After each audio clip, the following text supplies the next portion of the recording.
Hey you, and welcome to this video where I will help you out how to add music on Messenger Note. And this is quite simple. So if you are here on our chat, you see here the option post a note. So please click on that. Then we can share thoughts, but right now we want to add music, so we click on the music icon.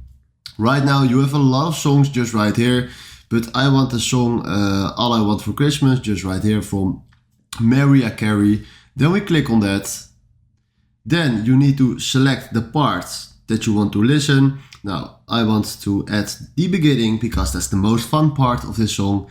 Then we do done. Now then you can share a thought or write down something. So happy Xmas, and then we do share.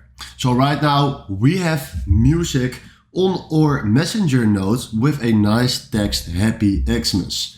Alright, this is exactly how this works, and if you found this video helpful, please consider subscribing and give this video a like. And then for now, thanks for watching.